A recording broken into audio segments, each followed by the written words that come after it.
Yeah, why don't Jewish people accept their Messiah? When I was doing campus ministry with the University Christian Fellowship, one of the campuses I served at was the University of Chicago.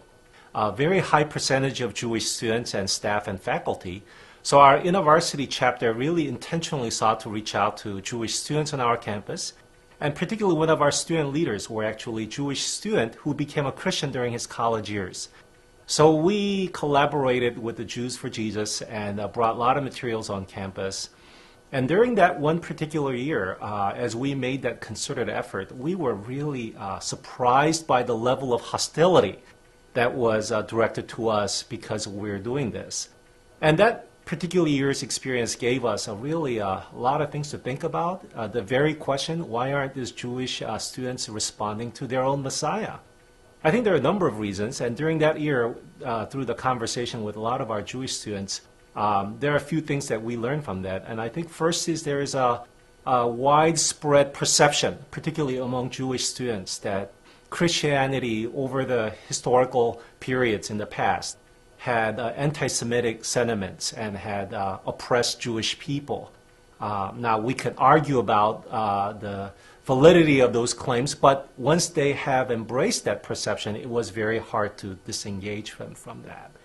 Secondly, there was a sense of a cultural pressure, if you will. We had a few Jewish students who started coming to our Bible study groups to explore the claims of Jesus.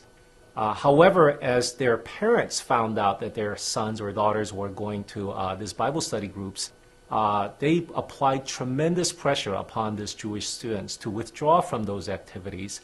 And some of the languages that they have used is, why are you trying to join the enemies?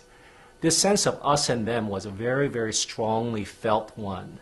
And then, of course, among those Jewish students who were very religiously active in their Hillel house and so forth, there was a sense of spiritual pride that they are indeed chosen people of God, and that Christianity or any other form of religion, therefore, is a lesser form of religion. And that spiritual pride, I think, in many ways kept them from being open to the claims of the gospel.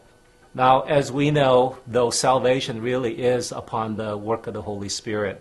And so one of the things that we realized was that because these barriers are so high, and because we believe that work of the salvation is done ultimately through God's Spirit, that we began to pray even more diligently for our Jewish friends.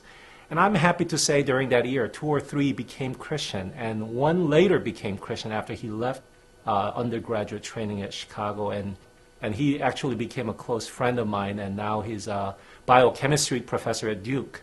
And he recently contacted me and said even though he was not ready to hear the gospel when he was a student at Chicago, he was so thankful that we reached out to him because he piqued his interest. And that's another thing I learned about Jewish evangelism. Sometimes it takes a longer period of processing. Sometimes it takes several people to enter into that person's life. And through the proclamation of the gospel and through acts of the grace of gospel, that they eventually hear the gospel and respond to it in God's grace.